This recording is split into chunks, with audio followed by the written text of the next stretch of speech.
With the First Descendants being a looter shooter, gear, weapons, and equipment are the general bulk of progression, character building, and the overall gameplay because at the end of the day, to take on higher level bosses, dungeons, and world events, we need better gear, right? Let's break down the basics of all the components when it comes to leveling up and boosting your character's build. Now with games in this genre, they can seem to be a little bit complicated, and especially with the First Descendants, there's so many different craftable items in the game and different ways you can transfusion, apply modules, and specific effects not only to your character, your gear, but your overall playstyle. And I'll be honest with you, I get a little bit confused sometimes with games like this, but I'm going to break it down in this video to simplify it for you because it is a lot easier than it seems. Now let's start off with the simplest aspect of this. Just like games in this title, weapons and gear are split between rarities like we see in most games of the genre. Common, rare, ultimate, and transcendent. Common being gray, rare being purple, ultimate being yellow, and transcendent being red. Although I do not believe transcendents are in the game yet, at least I have not seen them. They are the red tier items. I've gotten legendaries, numerous legendaries, but I have not seen a transcendent before, but maybe they're here.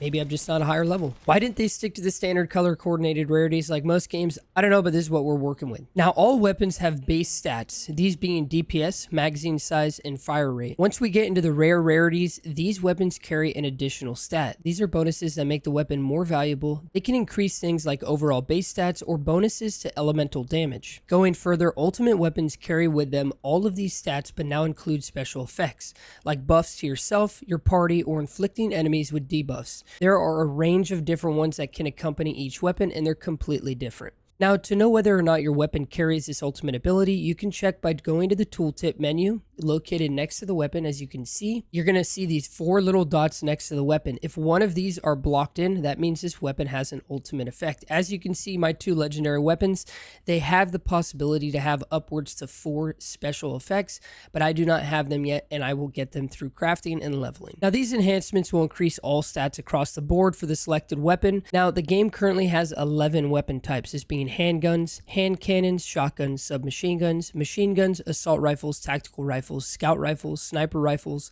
launchers, and beam rifles. There is so many to choose from. It's insane. The main area of Albion that you're going to want to go to is, as you see here on the map, it's going to be this left side of the map. Over here is where you're going to do all your crafting and leveling of all your gear and weapons. You're going to be making components at Aeneas for leveling up weapons. You're going to be upgrading modules here with Cilion, and you're going to be able to go to your workbench and repair station to do all these fusions and transfusions. This is the main bulk of where you're going to be hanging out when you're playing this title. So you're going to make your way over here, and I'll show you exactly what you need to be doing. Now, before we go into leveling up your weapons and crafting and consuming your weapons into another, we got to break down exactly how that is possible. You're going to go to Aeneas here on the left side of the map as I showed, and we're going to go to enhancement materials. As you can see, we have ion accelerators and phase exchangers. What you're going to want to be doing constantly at all times, you're going to want to have all these passively being crafted as you're playing the game. There's a cooldown on them, and as you see, these stacks get higher from 1 to 4 to 4 to 16, and then you can do the precision ones. These precision ones are for legendary weapons specifically, and these are for all your standard weapons, but you're going to want to have these crafting in the background at all times as there is a cooldown. You can also be crafting your precision ion and your ion accelerators. This material is specifically used to level up your reactors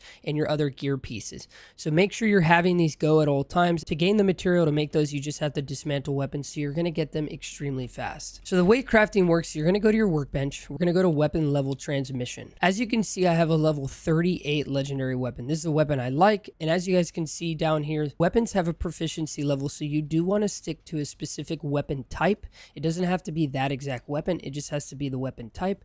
You're going to want to stick with it for quite a while. The higher the proficiency level, the more the base stats are going to be, the higher DPS, rounds per magazine, and fire rate the weapon's going to have. But you're going to go over here and you're going to see that I have a level 38 legendary weapon. What is my highest weapon here? 43 right here. We're going to take this beam rifle, and as you can see, I have modules attached to my weapon.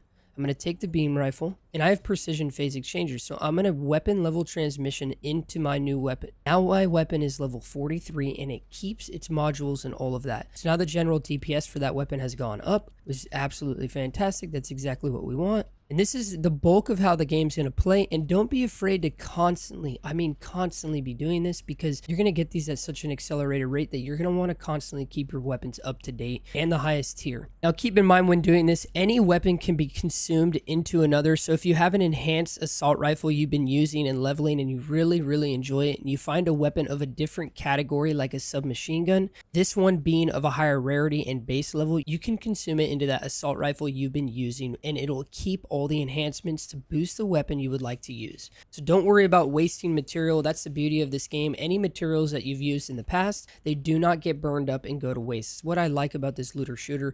Everything you've used sticks with the weapon. You're not burning materials if you level up a weapon or level up a weapon category and then burn it into a new gun. Everything transfers over to that new gun. Now this makes looting and leveling as well as testing different weapon types easier to do, because you don't have to worry about losing your materials and progress you've spent on a previous weapon you've been using. Dismantling is a huge part of the game. You can go to filter as junk. I usually have my weapon tier to common tier or lower, so anything common tier or lower, it's going to automatically junk for me, and I use weapon level 100. This is not that big of a deal. You can set it randomly for your reactors and other components as well as your weapons.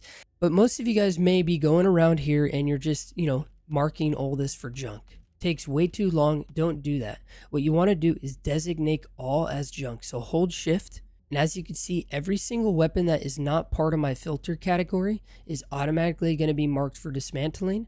And then I hold control and it dismantles everything I want. It'll give me a warning because it does not meet my junk filter. Not a big deal. But now I have 122 super alloy. That is what is used to level up these weapons. And these two, I don't really need them, so I can change all this up if I want.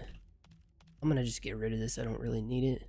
We'll just dismantle everything. And as you can see, we got a ton of materials. It's super easy to get the materials you need to make these phase exchangers. So as you can see, I'm going to just passively have all of these going in the background so I can constantly be leveling up as I need to.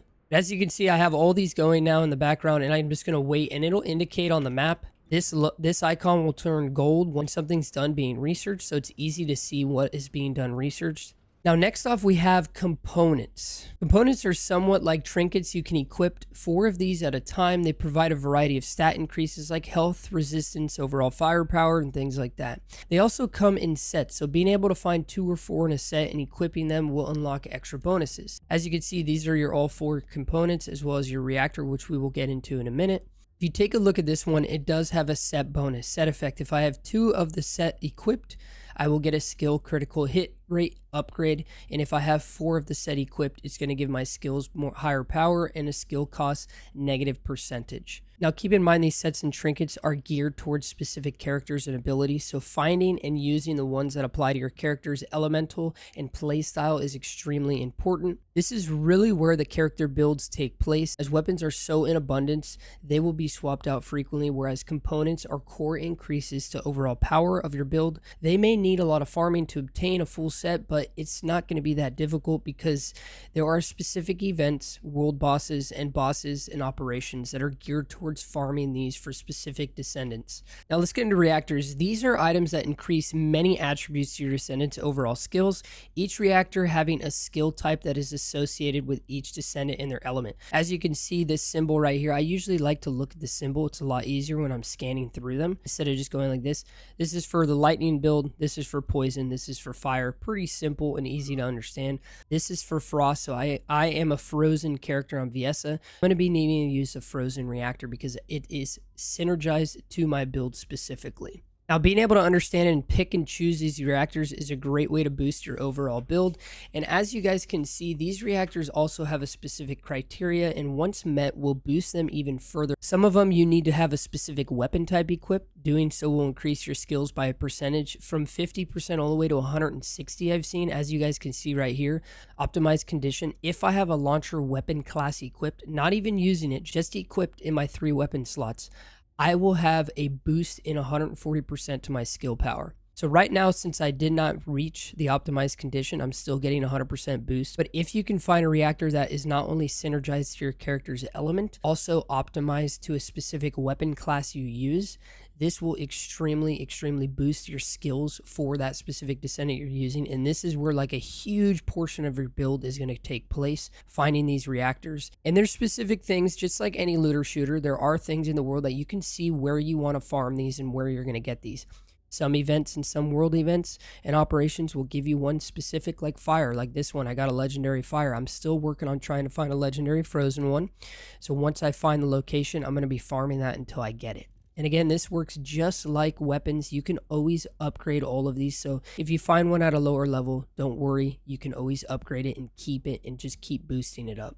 Now, lastly, this is going to be a little bit more intricate, and you can really play around with these. As you see when we go to our weapons screen, if we go over here, we're going to have this little tab here. These are our modules that you can equip. As you level up your character and your master rank, your module capacity is going to go up. Right now I have 41 out of 43, and these can be applied for each weapon that you have. They can augment your melee ability, weapons, and overall descendant. And don't worry, when dismantling weapons and gear, you will retain these. They'll go back into your inventory, or they will be automatically applied to the new weapon that you've burned your current weapon into. So say I take this weapon and I transmog it into a different weapon, these are going to automatically apply to that new weapon. So that's extremely awesome. But these are the ones that you're really going to want to play around with, and you're going to be gaining different ones as you play. As you see, I have not found a legendary one. You're going to be able to really figure out your play style. This is where the builds start getting like very intricate here. You don't need to really focus on these when it comes to, okay, let me see if I could be the best build. Let's see if I could have the best DPS. Usually what I like to do is just add these modules based off of my play style. Like I love constantly hitting crit damage, so I'm going to go for crit damage. Firearm attack goes up, that's great. Accuracy, I like to have high accuracy because I like being far away and getting headshots. I don't necessarily play these games to be like, I'm the big man in the house, I'm going to be the best build, the biggest build, the strongest build. I usually kit these out with the way I like to play, so the game is more comfortable for me and my play style. Not so I could just take on every single thing the game can throw at me solo, because if you play to your strengths, you're going to be able to take on bosses a lot easier. An easy way to use these is you could hit equipped recommendation, hit confirm, and then hit save, S for save, and the game will just recommend them for you. This is what I'm doing right now. I'm just doing that because I'm not really getting into my builds fully yet. I want to just boost through the game and go through the game until I reach the end game. Then I will start kitting these out. So don't worry too much about these. It makes it too complicated at the beginning. Once you're going through the campaign fully the first time, then I recommend you start being nitpicky about these builds and about these modules. Now, lastly, we're going to talk about mastery rank. As you play the game and level up, you're going to reach a max mastery level. You can return to the hub and perform a mastery rank level up if you're in the middle of a mission or exploring, you're in the operation, you're in the middle of a boss, and your mastery rank maxes out. Don't worry, you're still going to be gaining XP. You don't have to end off in the middle. Raise your mastery rank, reset it so you're gaining XP. You're going to passively be gaining XP no matter what. If you never boost your mastery rank and go up to the next rank, you're still going to be accumulating XP, and all the XP will carry over once you level up. Now, once you do increase your mastery rank, you do get some pretty sweet bonuses like increased module capacity, increased inventory for all and any items, increased equipment slots, increased consumable inventory, as well as new features available. This is going to unlock the ability to craft specific legendary items and weapons at the different vendors, whether it's a module vendor or Sienna over here at the research vendor for weapons and materials. I hope this video helped you guys out. Let me know down in the comments below if you have any other questions or comments regarding weapon leveling up your character. And at the end of the day, guys, when it comes to a looter shooter, I know this title is online. You can play this game completely solo and just have fun with your build. I just see too many electric bunnies running around, everyone using the same build. And sure, it makes things interesting and boss fights and things like that go a lot faster. But at the end of the day, I do like to see a lot of diversity because I know that there are so many viable different descendants in this game. They just need to be kitted out properly. So enjoy it, have fun. Do the builds you like. Don't go based off of these best builds and the best build at the best descendant, because at the end of the day, just play the game the way you enjoy it. And if you do want to have an electric bunny and have an insane build, you can go ahead and do that too. I appreciate you guys for checking out this video. If you got anything out of it, drop a like on it and subscribe for all things the descendant. And as always, stay happy, stay hyped, and have a beautiful day.